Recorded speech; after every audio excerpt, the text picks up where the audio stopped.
morning we are starting a public policy SIG cooperation meeting. Thanks everyone. We have here the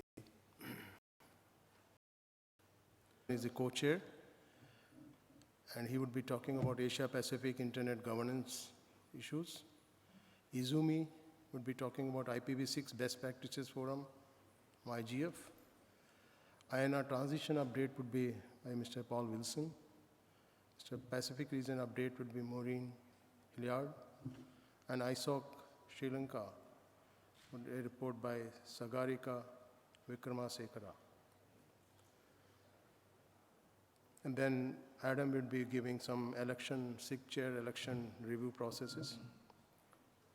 I would welcome the Honorable Minister from Bangladesh to be here. Thank you. So as you are aware, this public policy issues of the SIG special interest group of the cooperation was established 2 years back, keeping in view, this is equivalent of Governmental Advisory Committee of ICANN, which gives the issues pertaining to the government, the industry. So we thought to set up this forum so that issues pertaining to internet governance, and other issues which are bothering the public at large and interests of the government policy making. So with that view, we have formed this thing. And so today's agenda is this year's theme is the Internet Governance Dialogue in the Asia-Pacific region.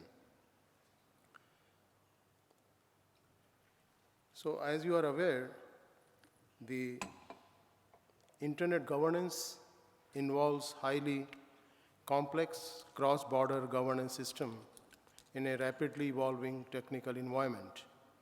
Identifying effective policy options that can balance competing interests and conflicting values requires foresight, analysis, and deliberations. The Asia-Pacific is the largest and most diverse region of the globe, home to over 4 billion people. It is also the most digitally divided region in the world, while ICT companies such as the Republic of Korea champions boasts of 84.3% internet penetration, while in Myanmar it is 2.1%. No doubt that two of the most populous countries of the region, China or India, is in the number 1 and number 2 internet penetration, internet population.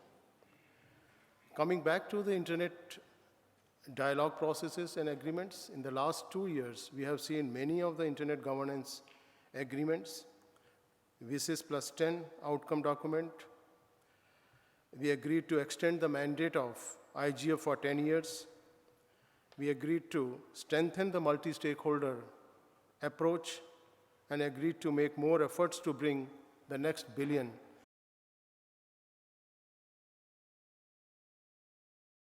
Experts agreed on a number of confidence-building measures to strengthen cybersecurity. Governments agreed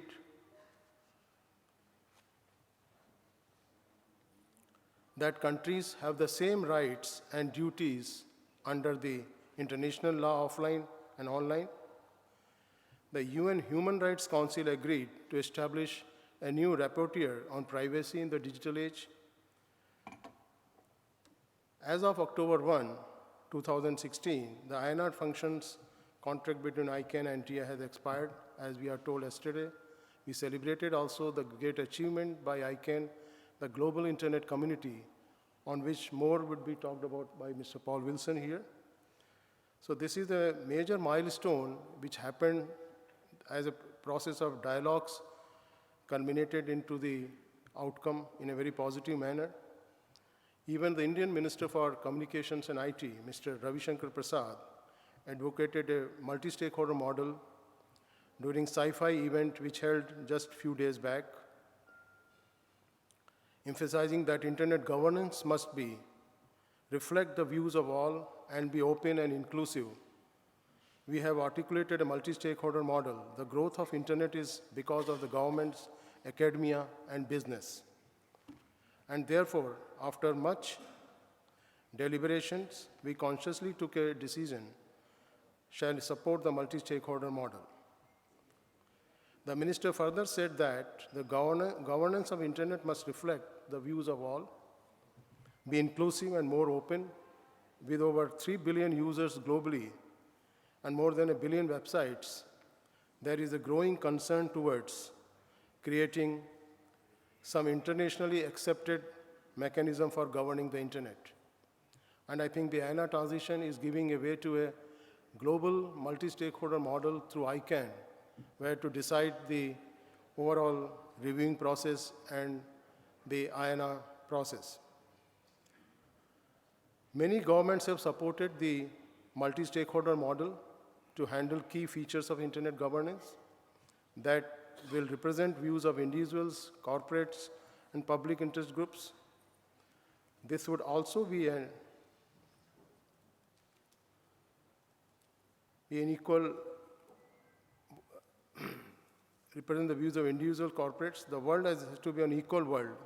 The world has to be a world where voice of everyone is heard, and articulation of internet governance is done from that point of view. I would be talking now on the internet is now mirroring the global political trends and how the growing some of the confrontations, radicalization, and renationalization aspect. The best we can hope is that we can secure the environment which will allow the internet governance ecosystem to continue to innovate, to grow, to evolve, enable and keep extreme and polarizing positions under control. I'm glad that Asia-Pacific region countries over the last couple of years have graduated to a state of more such dialogue process, deliberation process. I'm seeing not many internet governance schools are being, training has been started in South Asian countries, the Asia-Pacific regions, in the Southeast Asian regions. Recently, I attended the Bangkok Asia-Pacific School of Internet Governance, where many of the participants gathered and had a very involved discussion on various aspects of internet governance, whether Nepal, the Bangladesh, Afghanistan, and many other countries came here. One of the key questions that is bothering the internet governance agenda will be whether the internet remains open, free, and unified network, as we know it since the invention of TCP/IP protocol evolved during 1975. There are growing tendencies into national internet segments or special internet economic zones. I think we should see that these efforts are not made successful because the unique internet identifier and IP address should be the goal of everyone to see that how internet grows in one internet globally. There are three main battlefields which I see time to come. They are the cyber security, internet economy, and human rights. Cyber security is the governments agreed in the group of government experts that states have the same rights and duties under the international law offline and online. But they could not agree what does they mean by war and peace. So we should see that how in the physical world, how the internet security or the global wars are defined in the UN Charter, how the same is translated, or whether it needs to be redefined in terms of the online world. Whether, like in what happened in the Estonia and in the Iran and in this Stuxnet case, how that is making a new definition of internet war, and what are the remedies for this kind of wars which happens where man and machines are not damaged, but the entire system get crippled.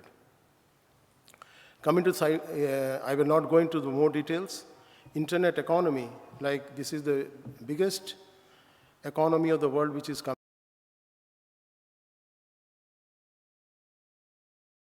There is internet users online.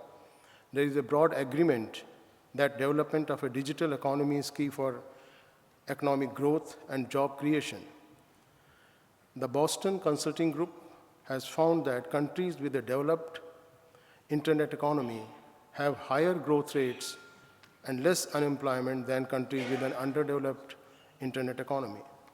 So there is no need to re-emphasize the fact that internet economy is the future, the digital transactions are the future, and how soon we adopt the Asian countries, that will be the way forward. The last point I would like to make is about the human rights, how the human rights is the major issue in the UN declarations. The same rights that people have offline must also have protected online. The governments agreed in the basis that Millennium Development Goals that how we can safeguard the human rights situation. Some of the platforms, some of the cooperation medium is the OECD and Internet Governance Forum. OECD earlier started in 2008, and now which is culminated into a more advisory role in the internet governance phase. And then we have IGF. Then we have a kind of work which is going on in the United Nations Commission on Science and Technology. Why I'm telling these things are these are the various global forums and platforms where the internet governance things are deliberated and discussed, and how the Asia-Pacific region can take a cue from there and by way of participation and other kind of thing. Then comes the various platforms like your ICANN and ITF, where the standards are made and the domain name systems are discussed. Next ICANN meeting is happening in Hyderabad, and we can see how the global partnerships can be made there through the multi-stakeholder platform, and this will be the first meeting after the INR transition process culminated this year, in the 1st of October. With these, I gave a few glimpses of the state of the system which is working in the internet governance, and now I will end here so that we start with the other proceedings of the thing. So I would request Mr. Billy Cheon to come and say something. Yes.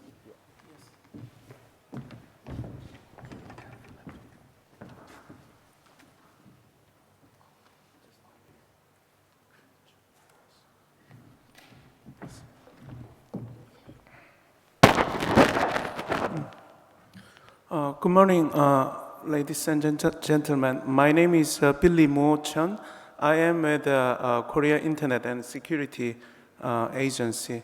As a quasi-government organization, we KISA work very closely with multiple government agencies and also I'm listening. I thought that someone else is speaking to me. So, and also as a long-time partner to APNIC, we actively engaged in international cooperation. We think this time I am here to mainly share about the result of APGA, Asia Pacific, stands for Asia Pacific Internet Governance Academy, which happened 2 months ago, Seoul, capital city in Korea. So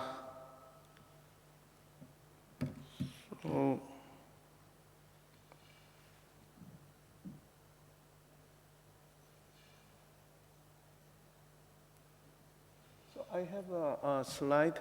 This is a video part. Can I use? Okay.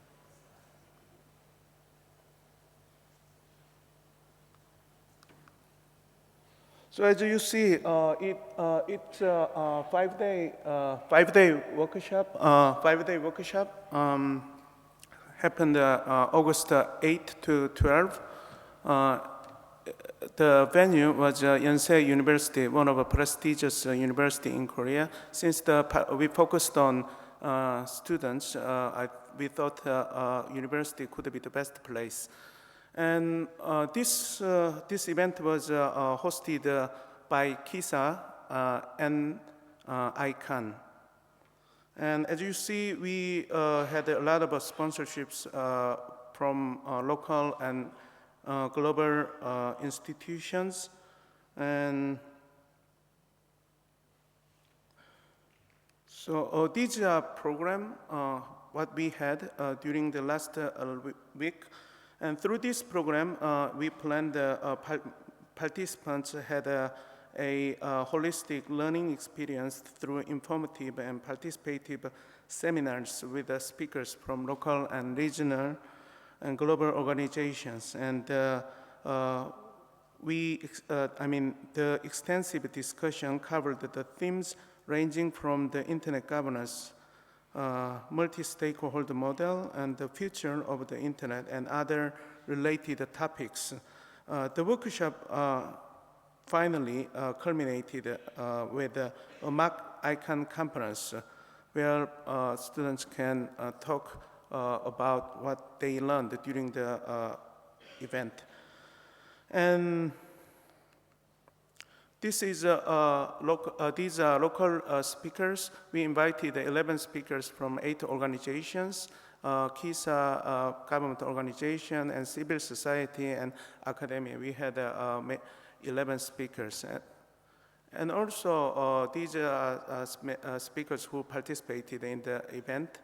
As you see, global level, Marcus Kumar, who started IGF, was there, and Jiarong was there, and Jiarong and Apex staff was there, and also ISOC, and especially I'd like to thank to APNIC who gave opportunity to learn how network is working by playing AS number game, and also .AG also participated. They helped us a lot with the youth engagement team. And other NIRs also I'd like to appreciate for their participation. So we had 64 students from 15 countries for academy. Overseas 32, local students 32, male 37, female 27. We tried to do some gender balance. At the end of the event, we issued a certificate for completing the course. So this is a homepage and Facebook that maybe you can check out, and I think we will have the same thing next year.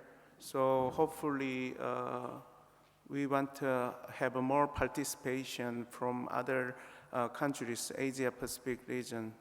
So please, I want you guys stop by one of these websites, and please contact us or ICANN for further information. So this is all for my presentation, but I have some short video clip, 5 minutes, I wanted to share with you. So it takes us about 5 minutes, so please change.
Okay, bit long.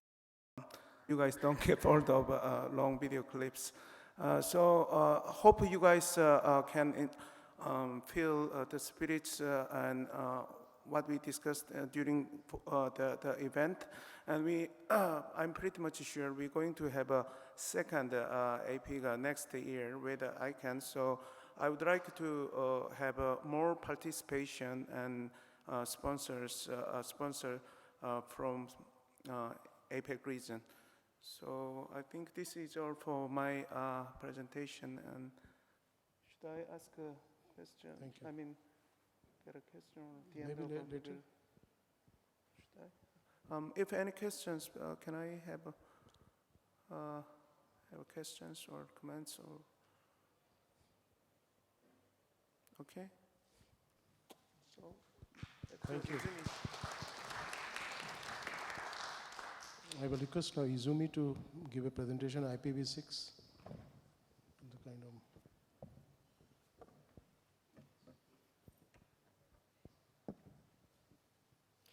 Good morning, everyone. So I'd like to give you all an update. Well, I know my initial title was focusing on what's called the Best Practices Forum on IPv6 at the IGF, but I'd like to give a broader update on the IGF, but certainly including the status on the Best Practices Forum. So myself, my name is Izumi Okutani. I am from APNIC, but I am serving as what's called a MAG member, one of the program committee members for the global IGF until this year. So what's the IGF, Internet Governance Forum? I'd like to give a very brief update on summary on what it is. So it is a UN-organized conference which started from 2005, and it was based on this high-level minister summit called World Summit on Information Society, and it was felt that open dialogue about the issues surrounding the internet governance was needed. So since then, every year in different host countries, there has been global IGF being organized. And there are a lot of similarities between the IGF and this kind of APNIC or other RI conferences or NOGs. That the fact that it's open for participation for anyone, and people can stand up in the microphone and anybody can share their opinion. And there's an open call for a program, and the MAG, the program committee, we call the multi-stakeholder advisory group, which I'm a member of, makes an open call and selects what should be the sessions. What is a little bit different from RIR or NOGs is that it's based on what's called multi-stakeholder dialogue. So the key is that it's not just technical engineers or it's not just the government, but different groups of people will exchange their views and have a dialogue on a common issue. So for example, pick a topic on cybersecurity. So what's the issues that governments see? Or what's the issue that business people see? What's the issue that civil society representing general internet users see? And then in all of that, what would be the kind of issues that we want to share from the technical perspective if certain policies get passed? So that's the idea of the IGF and the multi-stakeholder dialogue.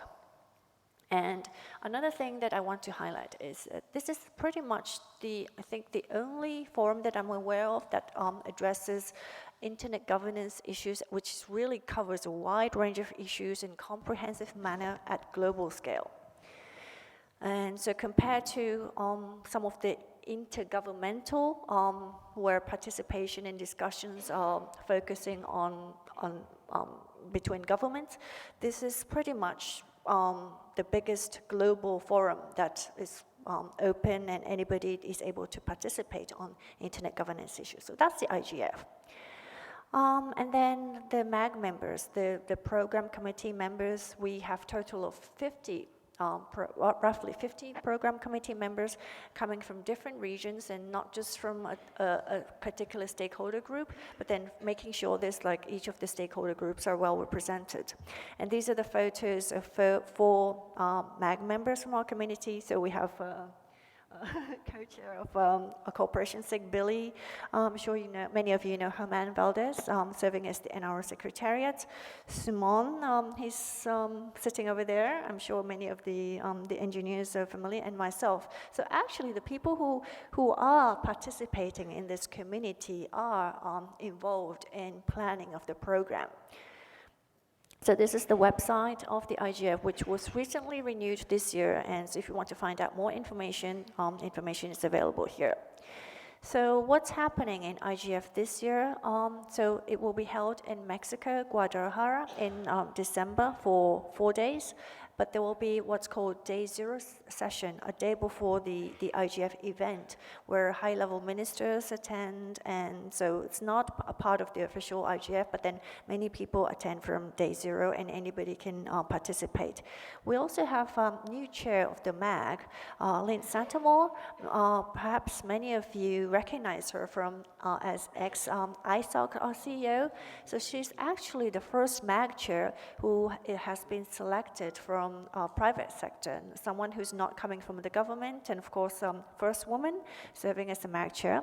And I think she's really been running the meeting and the whole forum very, very efficiently. And just to get you a bit of what the MAG meeting is like. So in between now and the IGF, the MAG, the program committee, meets twice or 3 times a year, and this was the meeting that we had in the UN headquarters office, and it does look a bit formal from the photo, but it's very friendly. And what's a little bit different from APNIC meeting is that you each have a name tag, and you have to raise your hand and wait for the chair to appoint you to speak. That is a bit different, but other than that, everyone's really friendly, and it doesn't, it's not as, I don't know, maybe some of you might have like impression about governance or policy is, really like, I don't know, a lot of negotiation, but it's not like that at the MAG. So what are the themes that will be discussed in IGF this year? The main theme for the IGF is enabling inclusive and sustainable growth. And for those of you who might be following the UN process, you might really see a lot of synergy with Sustainable Development Goal, this SDG. So we try to focus that in the context of the internet this year. And then if you take a look at the themes of the main session, again, there's a lot of topics that touches on the sustainable development. And what's also due this year is this one on trade agreements and the internet. I think there has been some trade agreements which has been discussed, for example, TPP, and there may be more agreements that will touch on the internet, especially on how the internet could influence the economy in different countries. So this is something that's new for this year and reflecting the trend on how the internet could affect not just the internet industry itself, but then other industries as well. And I'd like to touch on the workshop sessions. When you say workshop, it might sound like a technical workshop in APNIC meetings, but then you just think of it as just general, like any sessions that people are able to submit and propose a plan for what kind of sessions they want. So we made an open call, the MAG made an open call, and we received 260 submissions, out of which 17% from our region, the Asia Pacific, and also 19% from the technical community. So I think we're doing relatively okay in terms of the overall balance and the contribution to make submissions. And we had a lot of submission from India and also China from our region. And out of that, a little less than half of the workshop has been selected. So you can imagine there are lots of sessions covering a variety of topics during the 4 days of the IGF, with over 10 parallel sessions running. And some of the popular themes is that the most popular one is freedom of expression online, access and diversity. I think this is something that has strong synergy with the activity within APNIC in trying to help in providing access and also ensuring technical training. Cybersecurity is another topic that has synergy with the activities in APNIC. So we can take a look at these main session themes and what are the issues of high interest. And then I'd like to introduce two sessions that has been planned by the RIRs. So one is on the network of network things, the IoT, and I think it looks into the additional considerations in the IoT, including security and what are the kind of standardization, etc., etc. There was another session that covers cyber norms. So there's a gap between the intergovernmental cyber security focusing on national security and then the kind of security considerations that's being discussed by the operational communities. So there'll be discussions on what are the bridges between that and how we can actually collaborate. So there will be a session on that as well. And this is also other session which is not organized by an RIR, but then one on can law enforcement agency catch back actors online and cover the topic about the issue around the CGN and how do I actually identify the user to that. And there will be someone from RIPE-NCC, I believe, who will be on the session. So you can see that there are actually quite a number of topics that's also relevant to our session, to our community that gets discussed in the global IGF. And another thing that's been interesting in the past years is that we have a lot of what's called intersessional works. So it's not just discussions at the physical meeting once a year at the IGF, but then we actually have online discussions both on the mailing list and regular virtual calls, and we actually build on to the discussion. So it's a little bit like our community where, at the SIG mailing list, we have discussions on the mailing list, and then we actually have discussions at the meeting. And I'm not going to go through all of these intersessional work, but then I'd like to highlight there's a theme called Connecting the Next Billion Online, and what are the policy options that can be adopted to actually improve accessibility for countries. Again, I think this is really in good synergy with the activity done in APNIC and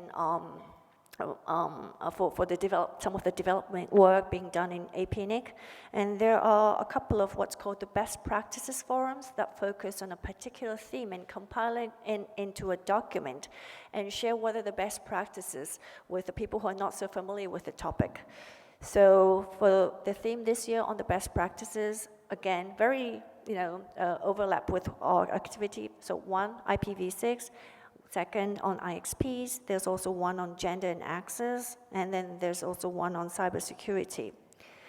I'd like to especially highlight the best practices forum on IPv6, and the idea behind it is that we actually try to collect the case studies and develop stories for the non-technical reference for people who are not so technical about the subject but needs to know the importance of adopting IPv6 and what are the things that you can do to help and encourage V6 adoption.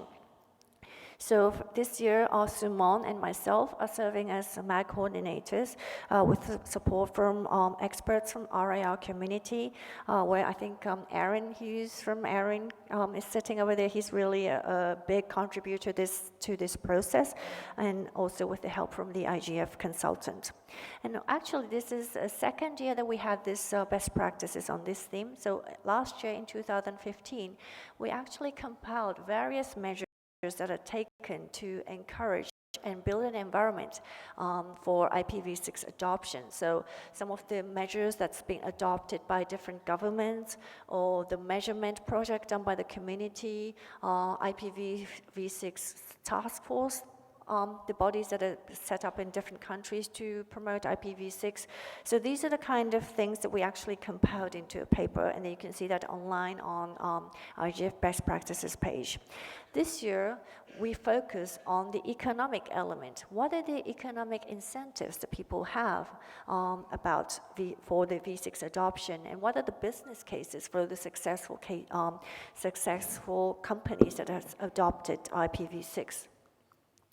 So the current status of this IPv6 Best Practices Forum is that we're now collecting case studies from different regions, each of the RIR regions, and we also want to hear about not just only the successful cases, but from the countries that are facing the challenges in V6 adoption. So certainly, if you're from a country that V6 adoption rate is not high and struggling, please share your story and let us know what is the reason for the issue that you're facing. And we plan to reflect all of that into a document which will be published for public comment at the end of October. And then this will be discussed at the Global IGF session in December. We finalize our document, which will be put up on the IGF website in early January or late December. We actually try to do a proactive outreach of this document to intergovernmental organizations or any other target that would be of an interest to read this paper. So the idea behind this paper is to raise awareness about and then have incentive for the people who are not technical but recognize the importance of IPv6. So this could be a policymaker in a country, or this could be a decision maker in the company, where often it's the case that a lot of the technical engineers are aware of the need for V6 adoption, but all the key decision makers awareness is not that high. So we try to help in this area by publishing this kind of paper at global scale. And if you're interested to participate, there are various ways you can do. First, you can contribute to a survey online. So there's a URL. And from our region so far, we have received case from Malaysia, TMNet, 2 cases from Korea, SK Telecom, their mobile phone provider, and Kakao, which is content provider, and NTT from Japan, which is biggest telco. And there's another way to contribute. There's draft document that has compiled all the case studies and the general description and motivation behind, the economic motivation behind V6. So you can actually give your feedback, additional suggestions, and then there are ways to follow the discussions through the mailing list that anyone can subscribe. We also have regular calls where you can see the schedule on the IGF website. And then, so going back to the general IGF and the feature for this year is that this year has been an interesting year. It's the first year after the United Nations General Assembly approved the IGF activity to extend for the next 10 years. So we are able to hold this meeting for the coming 10 years at least. And so this actually gave a lot of motivation for the UN to think about what are the improvements that they can make for the IGF itself on the collaboration they can make with national and regional IGF, etc., etc. So again, this report is being published, and it has been open for public comments, and I think maybe, I'm not really sure about the exact deadline, but then there will be some form of continued discussions until the IGF session in December. So if you have any suggestions, comments, please feel free to make comments. And if you can't find any comment forum anymore, please reach out to me, and I'd be able to happy to share this with the MAG chair. The feedback you have. Another interesting development for this year is that there has been strengthening of collaboration with national and regional IGF. And so there's, again, dedicated mailing list for this, where anyone is able to subscribe. And then I think I observed stronger collaboration actually with our regional IGF, APR IGF. It was really pleased to see some of the feedback in the APR IGF being provided feedback to the global IGF. We certainly did that for the IPv6 Best Practices Forum. We had a session in APR IGF, and they reflected those discussions in the global IGF Best Practices paper. So these are the things that's happening, and if you are interested in setting up a new national IGF in your country, there's also a toolkit available that you can take a look. So if you want to participate in IGF, there are various ways. One is join an intersessional activity that I've introduced. One example of is being IPv6 or other best practices forum. You can also physically attend the meeting in Mexico. You can register until late November this year. Or if you feel, oh, Mexico is too far, you can also participate remotely. And there is also an open call to set up remote hubs. So you can volunteer, hey, I want to be the remote hub and also help others to attend remotely. You can register yourself as well. And then possibly, maybe next year, you can try to submit a proposal to the global IGF, as this is something that's open for anyone. RIRs have made submission. APNIC have tried it for this year, and it got passed. So, so these are the various ways that you can actually participate. And thank you very much for listening. Any comments on this? I don't want to jump the queue, but I just wanted to mention and comment on the best practices session that Izumi's reported about, because it's actually a very good example of what happens at the IGF, where the technical community has got the opportunity to attend and share information with a non-technical community, but a non-technical community that is really interested and that needs to know. So there are governments and other organisations that are very interested in IPv6. They hear a lot of stuff about IPv6 that may not be up to date or accurate, and yet this has been a chance for the technical community to come in and really provide some needed information. This is something that Izumi led as a MAG member, did a great job, I know, because I heard some very good feedback about this session. But it was a joint effort. It involved other RIRs, it involved, APNIC staff gave some support, but many community members also gave support to this exercise. One here, Aaron Hughes. I know you, Aaron, thank you very much. You lent a lot of your expertise to the first best practices session. And I just think it's really worth recognising this as one of the very important functions and the results of the IGF, which allows us to get our message out to make sure that the work we do is better understood by people who need to know it. So congratulations, Izumi, to that, and I hope the session goes equally well or better again, yet again this time round. Thanks. Thank you, Paul. Any other comments on this? So we move on to I request Mr. Paul to talk about the IANA transition update, please. Aaron? Oh, sorry. Hi, Aaron Hughes. Just one more comment. We still actually need some more data for this year's survey. So anybody who's deployed V6, we could really use the feedback for the business use cases, cost models, et cetera. If you have the time or are willing to contribute, please see one of us. We'll send you the URL so you can spend the 20 minutes or so it takes to fill out the survey. Be very useful for others in the community who have not done it. So we'd really appreciate the time in filling out the survey. Thank you.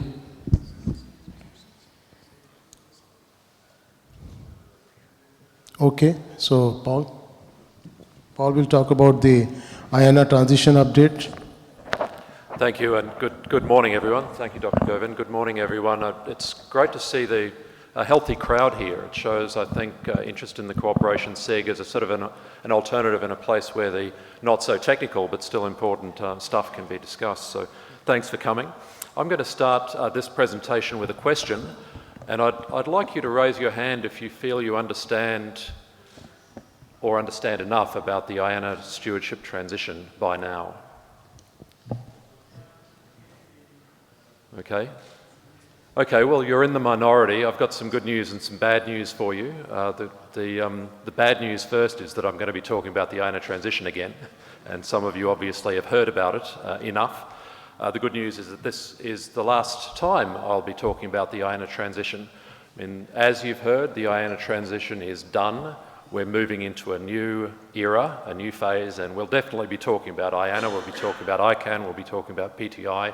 It's all very important, but I think at some point soon we're going to put this transition behind us and it's done. So, but I did think that since it has just happened, this APNIC event is the first international technical community event since the transition has happened, and it sort of would seem a bit strange to at least not tie off what's happened by just talking about and explaining it for the record, what's happened and where we are. I won't be labouring all the points. If you really are interested in researching this, there's plenty online, but I want to give an overview. So let's start.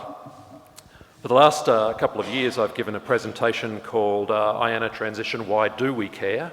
It's now shifted into the past tense, why did we care? And that's what I'm going to be talking about. So there's a few things here, just a little bit about what is IANA and why the transition, then what's the plan, what was the plan, what did it mean for us, where are we? The main work has been going on for the last couple of years, and there's been a whole series of events that have involved a lot of work by many people, many in the room, many of you have heard about this. But the critical thing, as I say, is that at the bottom right of this diagram, we see that the final result is that the IANA stewardship transition has been completed by the fact that the US government has terminated or not renewed a contract with ICANN for the running of the IANA. And that means that ICANN is on its own with the community in charge of conducting the IANA, or now the PTI functions. I'll recognise Naila here from ICANN. She will be talking to us more about the details inside the former IANA, now PTI functions at ICANN. We've regularly had IANA updates, ICANN updates at the APNIC meetings in the past, and we will in the future. But I think this time around we're going to hear a bit about what's actually changed and how it's going to work. So that'll be a follow-up, interesting follow-up to this, I hope. What's happened? Okay. This is the really the big thing. It doesn't look like much. It's actually a very short message, but it's a statement from Larry Strickling, the US government bureaucrat who's been following this all the way through and has actually personally committed and done incredible work to make this happen. But he wrote what was basically a three-line message, and he said that as of October the 1st, just last week, the IANA functions contract has expired, and that's the you might miss it if you didn't know how important that was, but that is the announcement that happened last week. There were, for those of us watching this, it was a really quite a tense period. There were a few last-minute hurdles. All of this happened, a lot happened here, which was in the context of the US government and the US elections, which everyone knows is a pretty interesting process right at the moment, but it certainly didn't help with the sort of predictable passage of this thing. Lots of party politics. There were congressional hearings about this. There was a congressional process where there was legislation being added to a budget bill that could have stopped the IANA transition, because there were plenty of politicians, or a number of politicians and hardline politicians in the US who were keen actually not to have it happen. In fact, 2 days before it was supposed to happen, an injunction was filed in a US court, and we were a bit concerned to see that, because injunctions are often successful. And as it happened, it was not successful. So on the 30th of September, as Larry has announced here, the court in Texas denied the application for the injunction, which allowed the transition to happen. So it was a tense period up until just last Friday. The original transition, actually, I've said a few times, this is nothing new. This has been in process, in fact, since 1998. You know, the internet was starting to grow in the 1990s very rapidly, and the US was actually very interested back then to hand over this stewardship into the community so that it didn't have to play this special role. And in 1998, they actually wrote papers that proposed the establishment of ICANN, and the whole point of ICANN was to take this stewardship. And back then in 98, they said it should happen in no event later than September 30th, 2000. So we're only 16 years late. There's many reasons for that, and that would be a much longer history lesson if we were to go into that. But suffice to say, there shouldn't be a surprise about this in terms of what either ICANN was supposed to do, or the fact that the US government actually had this intention for a long time. It's in 98, soon after that, that ICANN was established, and that's when, in fact, the new organisation ICANN took on this role to run IANA under a contract with the US government, and that gave the US government this authority over the IANA function, or it represented the authority of the US government over the IANA function. And that is an authority and a responsibility that the US government has carried out in a very benevolent fashion all through that time. They haven't intervened. They haven't had any cause or any case where they've intervened and prevented something from happening. But the fact that they technically could, the fact that they had that special role was something they really did for a long time want to step away from, because naturally it's become, especially with the internet becoming more and more important, it also became more of a highlight in the international sphere. So the transition is actually not something new, but it's the end of something. It's the end of the IANA functions contract, fulfilling the original purpose of ICANN, to remove the special role of the US government, which was described way back in 1998. And that has been expected for many years, demanded in some cases by the global community, by governments, by the wider multi-stakeholder community. Now, what will change? The changes are all about authority and accountability, about dispute resolution and governance. These are very technical, administrative and governance issues. And in fact, the thing that most of us now know, I hope, or should know, is that really nothing practically or operationally changes. Not even, in fact, for the RIRs, because our relationship with IANA continues. And in fact, our interest here was to make sure that with the transition, our relationship would continue, and that we would have the same service, the same access to IANA, the same the continuity that, in fact, our community relies on. Because, I mean, we all know that IANA's source of IANA is the source of the central registry authority for the address space that we all manage. Is pretty important to us. So continuity has been very important. Practically and operationally, though, and especially when it comes to the end user, nothing changes at all. The US government announced in 2014 that they were ready to finally do this. It's actually taken 2 years, as I said, through 2015, through 2016 to actually achieve it. Back when they announced their intention, they had a few requirements. They said that this new structure must support and enhance the multi-stakeholder model. It needs to maintain the security, stability and resilience of the DNS, which is something we would all have to agree with. The DNS here actually kind of is a bit of a catch-all term that refers to all of the functions of the IANA, really including IP address and protocol registries. The transition needs to meet the needs and expectations of the customers and partners of IANA services. That includes the RIRs, maintain the openness of the internet, and the NTIA certainly wouldn't accept a proposal which handed things over into other governmental structures. So, over the last 2 years, a long process of forming and writing up this transition plan. How would the new IANA, or the new IANA arrangements operate without the US government oversight? We had a group called the ICG, the IANA Transition Coordination Group, planning this process. It delegated the planning process, in fact, in 3 parts to the numbering, naming and protocols communities, so that each community produced a separate proposal. And what we had to do, I was a member of the ICG, what we had to do was bring those plans together, submit it to the NTIA as the transition plan, and that was done after a long process by 1996. Sorry, 2016. It has been going on a long time. One thing that came up in this process was that because ICANN was taking on really a new sort of level of autonomy and responsibility, there were sort of new requirements on ICANN's own accountability. So, in fact, half of everything that we've been discussing and doing over the last couple of years has actually been involved not with the transition plan, but just with making sure that ICANN is set up and established with unquestionably the right accountability mechanisms, so that the global community, we can all trust ICANN to do this job the way it's expected to. So there's been a whole accountability process as well. The accountability process actually is still going on. There were 2 parts to it. The first part were a set of accountability changes and measures which had to occur before the transition. And what's going on actually is a work stream 2, a second work stream, which is some further changes which will be going on over the next year and more.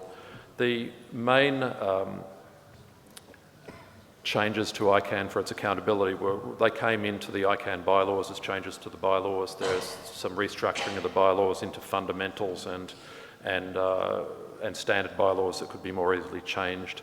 The idea of community powers to make sure that if ICANN in some situation needed to be sort of required or forced to do something that the community required, then that could be handled in a proper way. Handling, also provisions for handling board of directors, members, removal and so forth. So these are all very technical governance provisions which were part of the accountability plan. I won't go into a blow-by-blow description here, but this is the timeline as the ICG coordination group saw it. As I say, it really all started in March 2014 with the US government's announcement, and then there were a whole series of processes that were kicked off and checked off gradually over time. The overall plan, as I said, had a number of components. It had naming, numbering and protocols plans that went to the ICG, that produced the ICG proposal, and in parallel, at the bottom of the screen, you see the accountability stuff coming into what's called the CCWG proposal. Those things went to the ICANN board. The ICANN board had to sort of ratify those things before they went to the NTIA. So that did go to the NTIA in March of this year, and in June of this year, the NTIA, after having studied this thing extensively, it satisfies the requirements that we laid down back in March of 2014. The combined proposal, I think the important thing, again, for those who've been labouring through this whole process, the important thing for us is the one in the middle there, the green one, the numbers proposal, which was something that we were, as a community, globally and regionally at APNIC, we were intimately involved with making sure that we laid out the plan for the numbers transition. We had something called the CRISP team to do that. That was 15 members, and I think we've all met by now and acknowledged Dr. Govind, Izumi, Okutani and Craigan, who were our members from APNIC region into that team.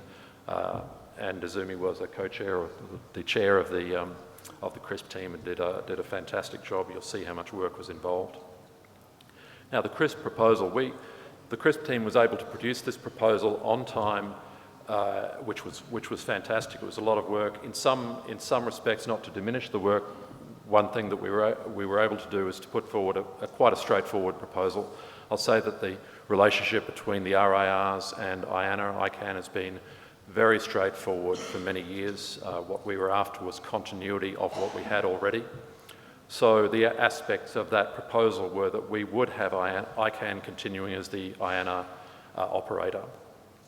We would have the RIRs replacing the US government in contracting ICANN to run the IANA function for us, and we called that contract an SLA, a service level agreement, to emphasise the fact that it's all about services that we receive. The IANA, one of the things that were part of that was that there were intellectual property rights tied up with the IANA function that needed to be transferred to somewhere neutral. We also wanted to see a performance review of the IANA functions. So all of those things were a part of the CRISP proposal, which was ultimately part of the overall proposal, ultimately sent to the US government, approved, and so forth. A recap, Garab gave some summary of this during the social event last night during his speech, but there's a lot of detail here about exactly what was involved with this whole effort. ICANN has produced an estimate of 26,000 working hours spent on this whole effort, 33,000 email messages exchanged during the time, 600 plus events where there were discussions and so forth. It's the best example and the most pressing, the most pertinent, relevant example of a multi-stakeholder process in internet coordination governance. It included everyone with an interest in ICANN's functions. It's fully transparent and documented. There's a huge archive with all of this stuff recorded. Final outcome of all of that was that, yes, NTIA liked the plan and they went ahead after a few final hurdles with the transition. So, a reminder, why did we care about the transition? Why do we now continue to care about IANA? We want to make sure that IANA operations continue stably. They had to continue during and through the transition, and they have to continue now indefinitely, and that's absolutely crucial for all of us. We particularly the RIRs. From our point of view, the policy processes that we have that come through the RIRs, they come through APNIC, where there are global policies, they're coordinated across the other RIRs. We need to make sure that those policy processes result in global policies where they're needed, that actually do determine how IANA is going to do its job, that we don't have others coming in and telling IANA against our wishes how IANA should function, for instance. Very critical political point was to take away the US government's special role, and the US government was the first to say that that's what needed to happen. So they were very willing, and finally they have been able to give up that special role. And as I said, an extraordinary example of participatory global process. And to recap, where are we now? What's the new system? Well, we have this thing called the Service Level Agreement with ICANN. That's the thing that dictates how the IANA function is performed. It's a contract. It's a service contract. It's got service provision requirements. It's got review requirements. It's got escalation requirements. We've got a global review committee to make sure that things keep going as they're planned. So it's been very well considered, and it's the thing that actually represents our relationship with ICANN in respect of IANA functions. The intellectual property rights to do with ICANN were transferred over to the IETF Trust.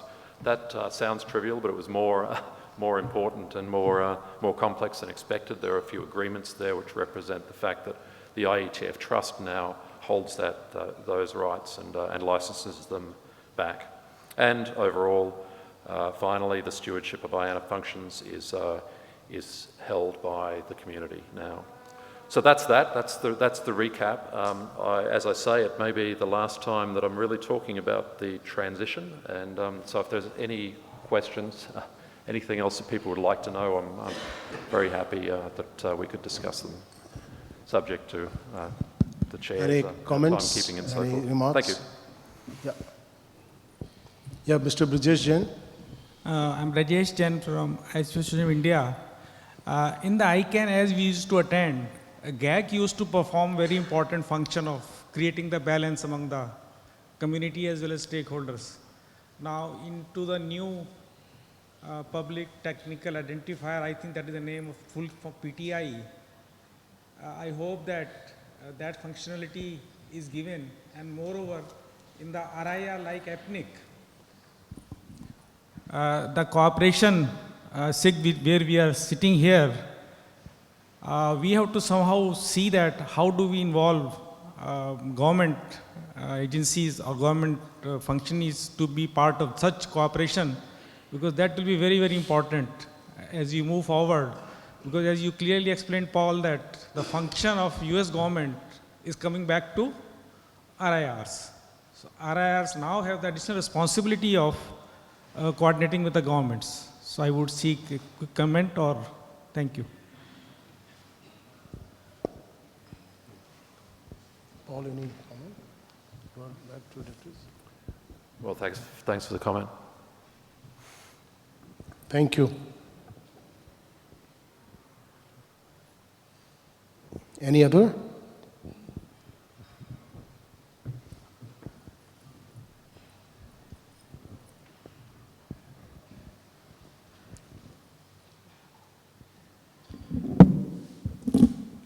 Ron De Silva, ICANN board. Can I comment on that last just a little bit, Paul? Sure.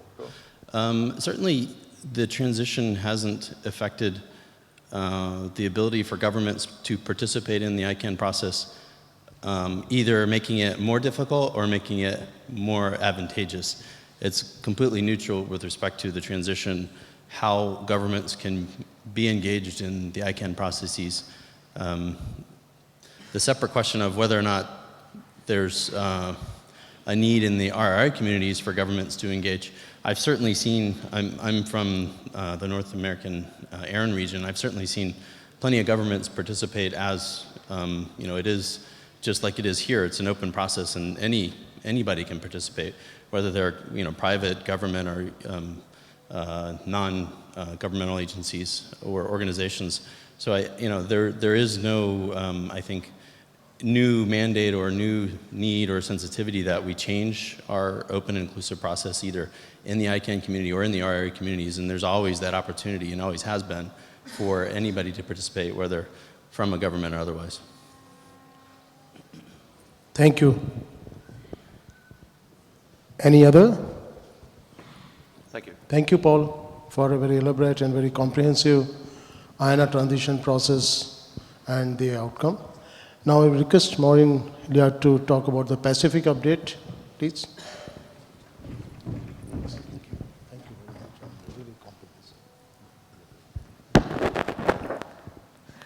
Kia ora everyone from the Cook Islands, and I'd like to give a special talofa to Elisabetta. It's really nice to actually have someone from the Pacific at this meeting, sharing this meeting with me, and also thank you all for being here today.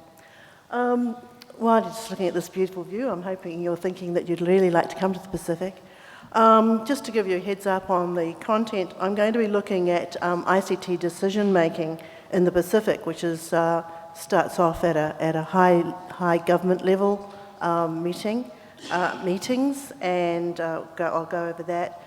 Then have a look at some stats that have come from an ISOC survey from 2015, and some end user issues. So it shouldn't be too, hopefully not too long and too boring for you.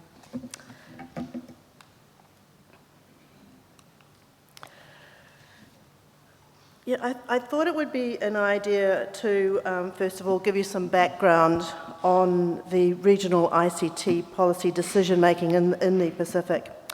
High-level decisions are discussed and coordinated at the annual Pacific Islands Leaders Forum meeting, which is attended by Prime Ministers of Pacific nations, including New Zealand and Australia as the major donors in the region. And so looking at some of the decisions they make for the region overall helps us to put the decisions that they make about ICT into some sort of perspective. There are no women Pacific leaders at the moment, but fortunately the Secretary General of the Forum is a woman. I just thought I'd add that.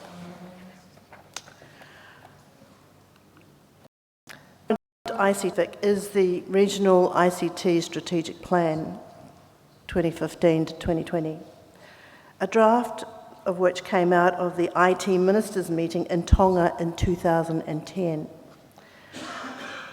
The outcome for ICT across all the countries in the Pacific, and this is one of the things about the forum, is that they make decisions for the whole region together. But the outcome for ICT across all the countries in the Pacific are enhanced social and economic sustainable development.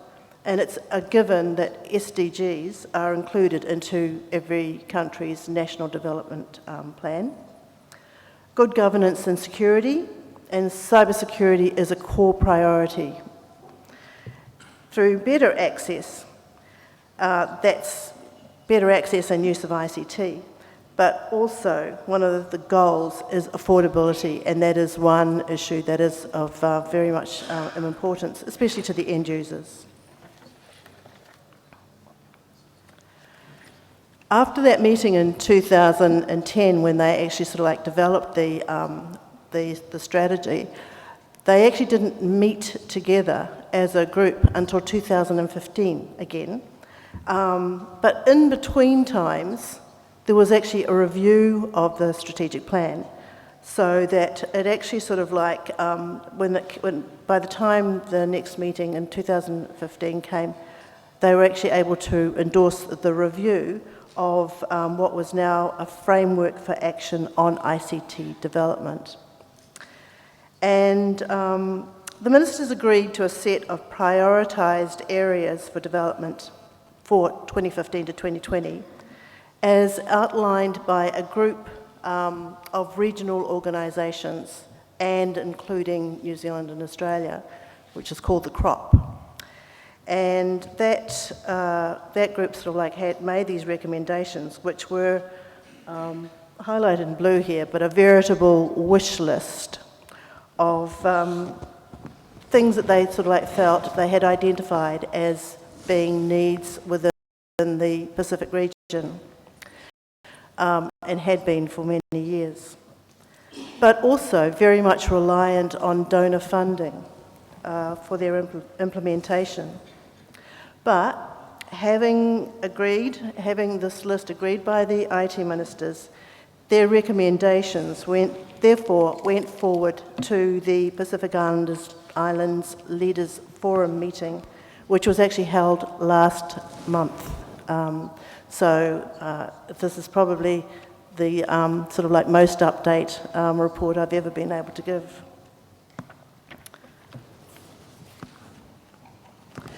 So at the Pacific Forum that was held in Micronesia last month, the ICTs was still one of the key priority areas.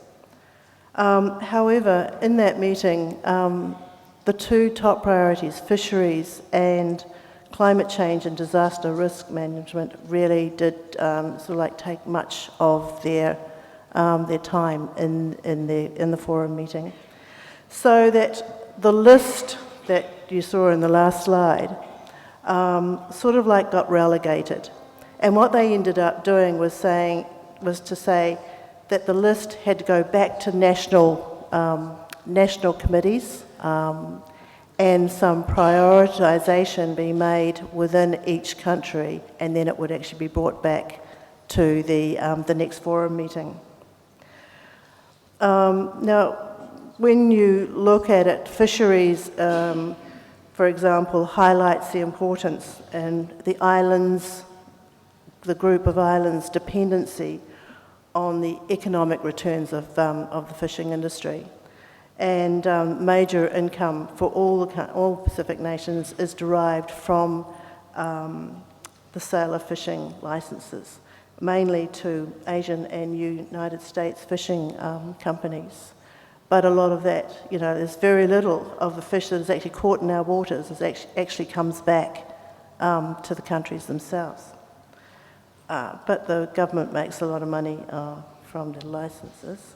And I know that in the Cook Islands we've had lots of protests about that. Climate change and disaster risk management is also a high priority for the Pacific. Every nation is affected in some way, and more so for the low-lying island states where impacts of weather and climate are more seriously felt by local populations. But there is there is a lot of funding for environmental impacts of climate change, and so this is given a priority because the Pacific leaders are very much into using other people's money. So that with ICTs, therefore, they decided that national IT leaders would actually take those recommendations back and reprioritise them for further discussion.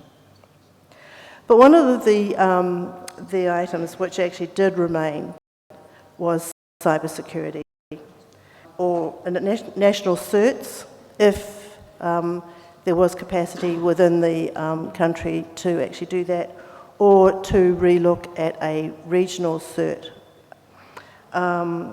And I mean, this is really important as as the internet is actually developing within the region, to combat any threats to national economies, but also, just as importantly, to build online trust in the internet as it is being developed, and that's what we need to do within the region. Oops. So,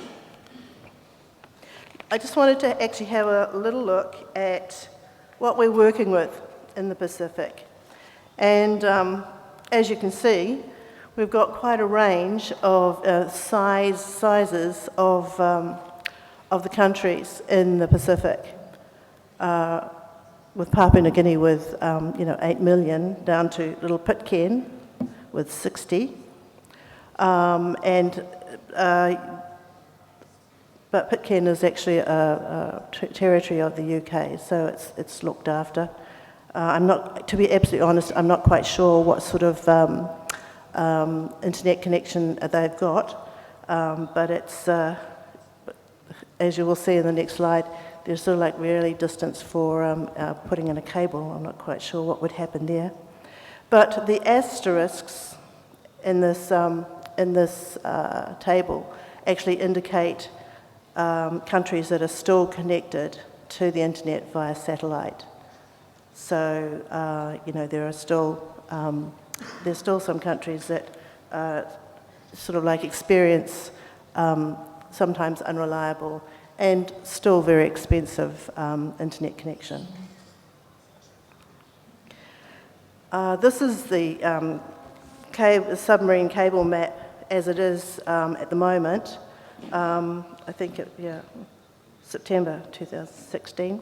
The stars basically indicate those countries that are still not connected to the cable.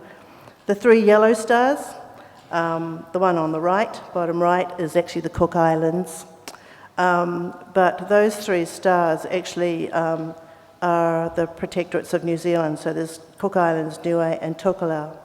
One of the things is that we're actually just working on at the moment is a cable, a Moana cable joining Samoa, those little dots to the left there, Samoa with the Cook Islands, with offshoots going to Tokelau in the north and Niue to the south.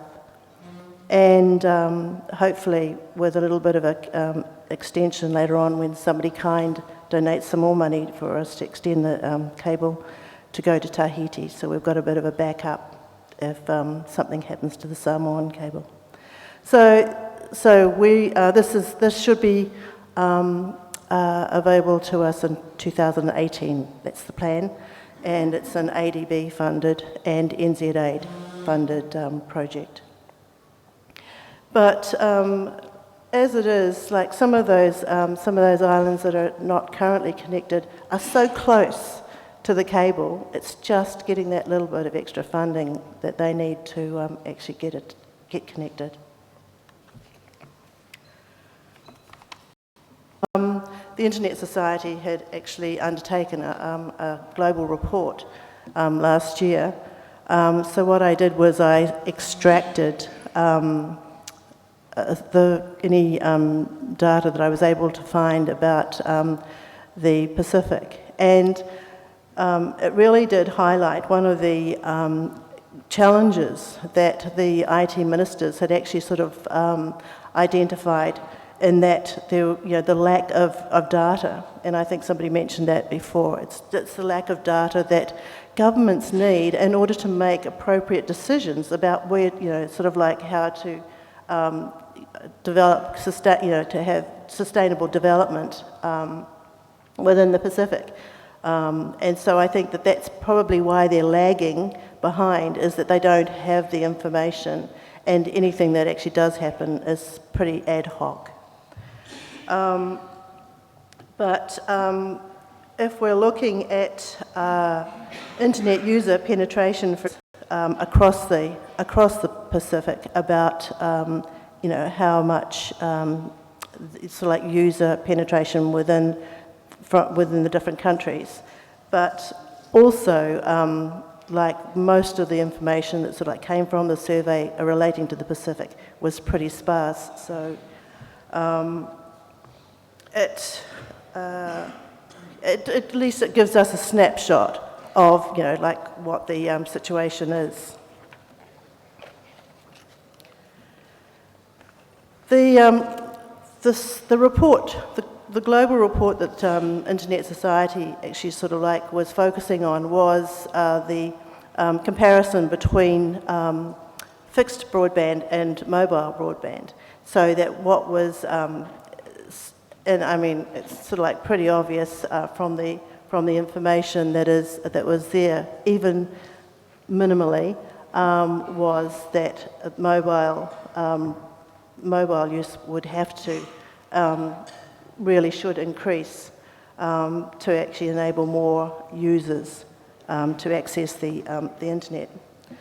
But again, even with fixed broadband, French Polynesia, which actually gets all its funding from France, of course, with high penetration down to Northern Marianas, which is one of the northern, in the northern Pacific area, and Nauru, not with no penetration, just with minimal in comparison, population-wise.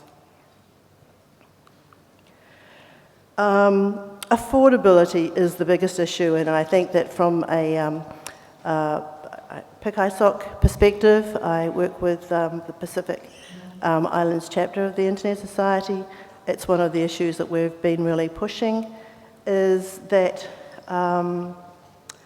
countries like, for example, Solomons and Papua New Guinea, which actually, I mean, Papua New Guinea has 2 cable connections going to the country, and yet they can spend 265% of their salary on internet access. The cost of internet in those countries is just phenomenal. But overall, it's expensive. So this is where we have to look at, and hopefully it's sort of like looking at the fact that if governments are going to be working together, they should be actually looking at across the board, looking at ways in which they can make internet access more affordable. Download speeds, not very many people responding to this one, but not flash. But again, mobile download speeds are, sort of different. The other sorts of information that actually was sort of like covered within the report, 3G coverage. In the Cook Islands we have 4G, and it's sort of like over the main island only, so that when we're talking percent of the country, it's actually not, it doesn't cover the outer islands, but it's actually quite good coverage on our island itself, the main island. It's good to see that DNSSEC is actually sort of like being deployed. It's probably a little bit better than 2015 at the moment too, but again, it does need a lot more training of the ISPs and the CCTLD managers to actually get that, and I know that APNIC does quite a lot of that sort of training across the Pacific.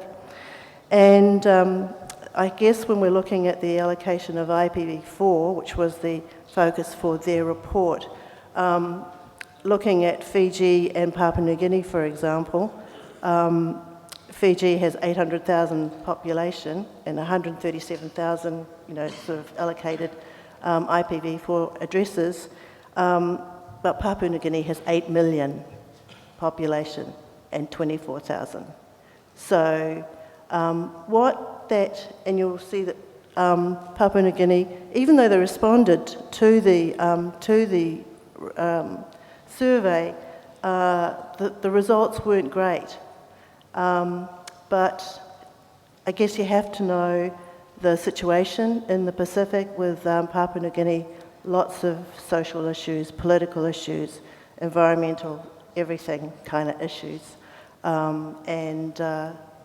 But a lot of money goes into Papua New Guinea from Australia to try to address a lot of the issues. And also, and there's a lot of work that goes into ICT development as well. So just to finish off, I got onto the PIC-ISOC email list and sort of like put out a call for issues that might, I could raise as of concern to and internet users across the Pacific who are members of our 600-odd member chapter. And of course, I wasn't surprised by the issues that were raised, mainly relating to regulatory failure and capacity building. Although it's really difficult you've got 22 countries and territories within a region, trying to get to every single end user is, it's just virtually impossible, but we have to try and do that. We have to find some way in which to do that. But I think one of the most interesting comments was made about the final one and the political economy one when relating to institutional inertia.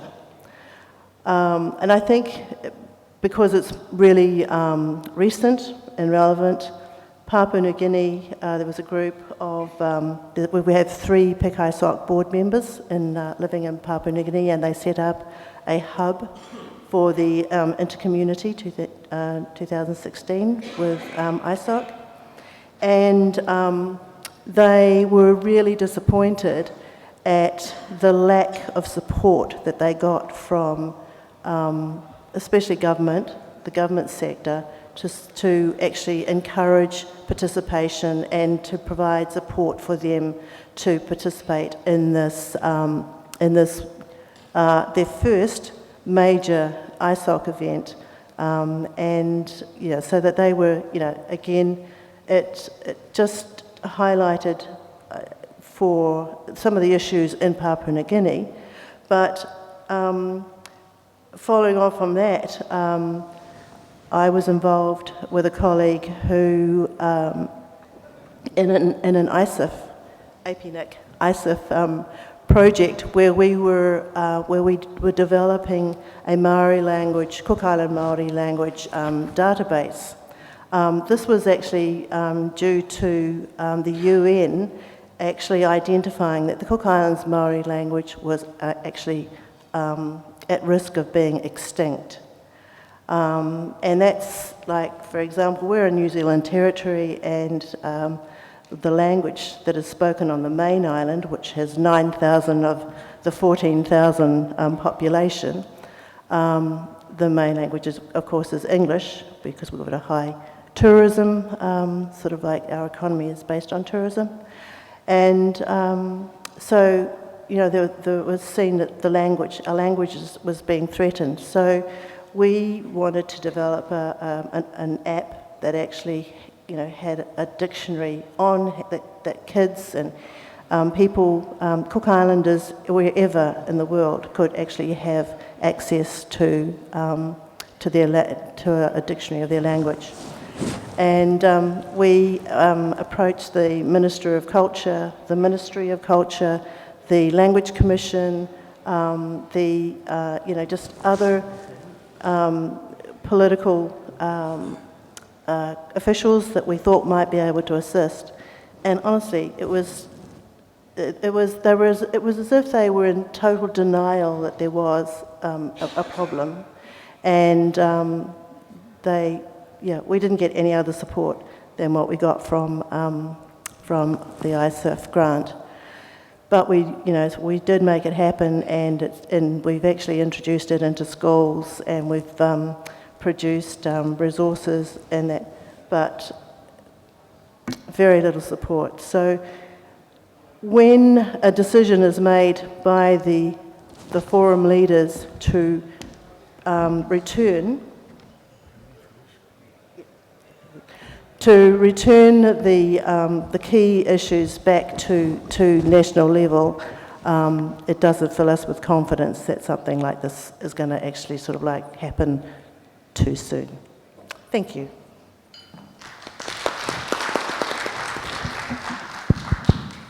Any comments? Quick Question. comment? Yeah. I have a question. Thank you, Maureen, for the lovely presentation. My name is Beta from Samoa. I have a question in regards to one of the issues that you mentioned with the lack of knowledge and data in making decisions by the forum. My question goes to APNIC. Where does the APNIC42 comes in terms like this, in cases where in the Pacific we have some kind of issues like that? Okay, well, one of the things that, one of the ways in which we have actually been using APNIC, as for training opportunities was at PACINet, which was the networking conference that was held within the Pacific. We haven't had one for a while, but there are, through PETA and all those sorts of regional organisations, there are ways in which people who need that sort of like training can actually get it. It's just applying to the regional organisations to attend their conferences and stuff. CROP, the organisation I was mentioning before, is supposed to disseminate that sort of information. See you later. Thank you. I think we have a quick last presentation, if you can be brief, Pastor.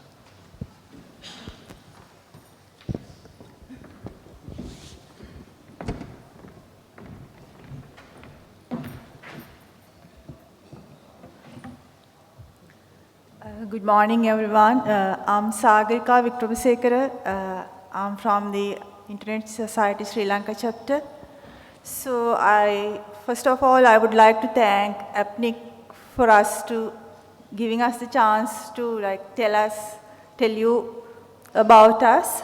So I'm just quickly telling you, so what are our plans?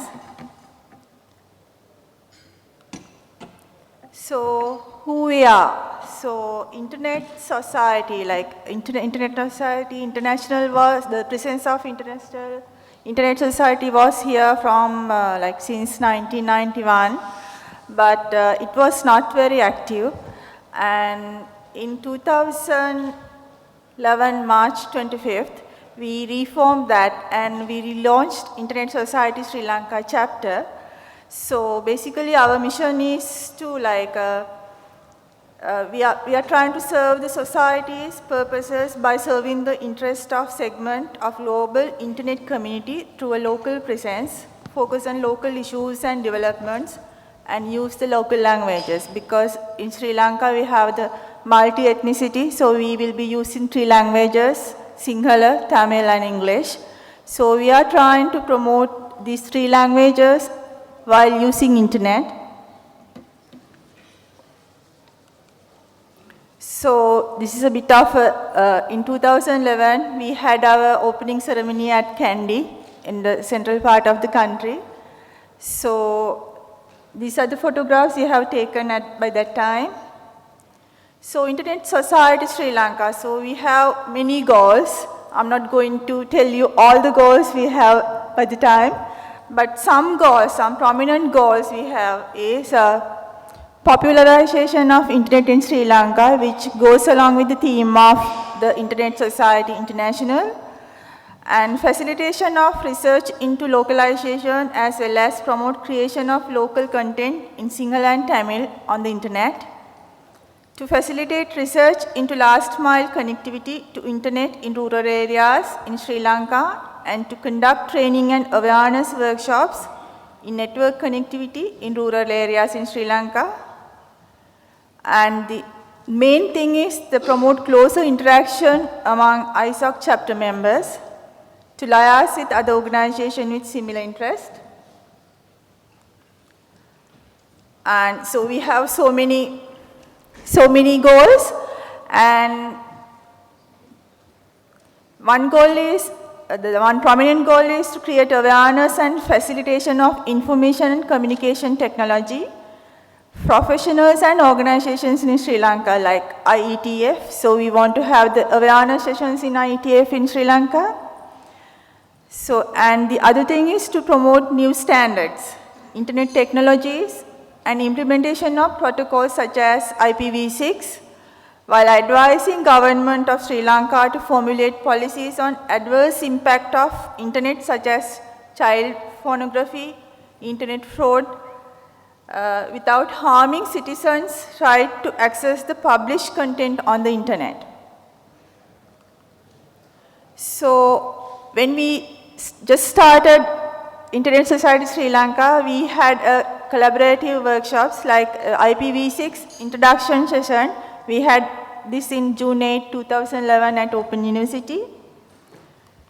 So then we were trying to promote women in IT, right? We were targeting the school children where we can push them towards the IT stream. So we had this workshop with the Girl Guides from the Colombo area. We had this workshop at the Girl Guide headquarters.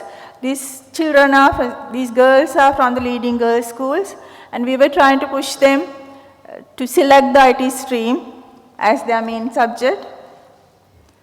And we had like very ceremonial IPv6 day in 2012. And I'm happy to say we had IPv6 workshop at Kandy, collaboration with APNIC in 2012. This was a 2 days workshop. We were trying to gather the professionals from the universities as well as the industry. And we were trying to promote the technical stuff like HTML5 workshops in Chapna. We were targeting many different areas in the country. And especially in Kandy, we were targeting not only the technical people, we were trying to promote internet for businesses. We were targeting the business community as well, and the bankers, so on. And internet safety seminars at Royal College. And we have done few international events. So I have just put 2 events. We had INET 2011 in Colombo and INET 2015, very recently in 2015. And we were able to have 4 remote hubs when we were handling the INET 2015. And we were trying to give awareness on safer internet and better search techniques at the SNICT educational workshops. So we have been continuing these workshops to all the stakeholders who are joining to the Internet Society. And this is one of the community projects, Ranaviru Savana project. This is called, we are serving the war veterans in Sri Lanka. We suffered 30 years war. After that, these soldiers were isolated without any help. So what we were trying to, though they were get the pension or the support from the government, they were so miserable because they have nothing to do with their daytime works. They are isolated from their families with their disabilities.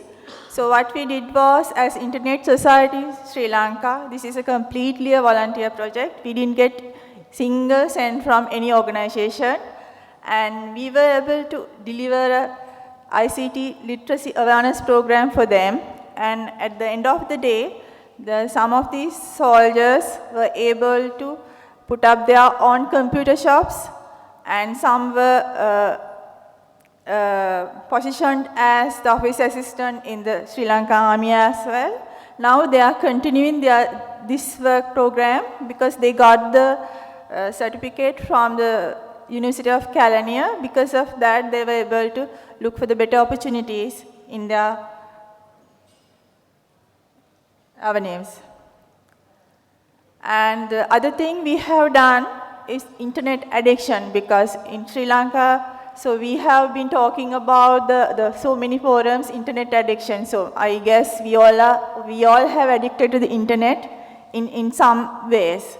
So we want to have a discussion group, and we want to have a voice of that. So aiming that, what we did was we had a discussion with the medical doctors from the Angoda Mullaria Hospital, and we got some psychiatrists, and we have to face-to-face discussion with the IT professionals and the medical doctors, and we were trying to get their ideas and the arguments, and we want to have more research on that. So this was one of the initiatives we are trying to move forward. And Intercommunity 2016, so which we have done along with the Internet Society International. So we had one of the main regional node in Colombo, and we had 3 remote nodes in Sri Lanka: University of Peradeniya, University of Ruhuna, and Uva University. So when we talk about the way forward in ISOC Internet Society Sri Lanka. So we have established a Beyond the Reach program, which we are targeting to the differently able community. So within the Beyond the Reach program, we are targeting, at the first stage, we are targeting vision impaired people. So our theme is to New Vision for Vision Impaired.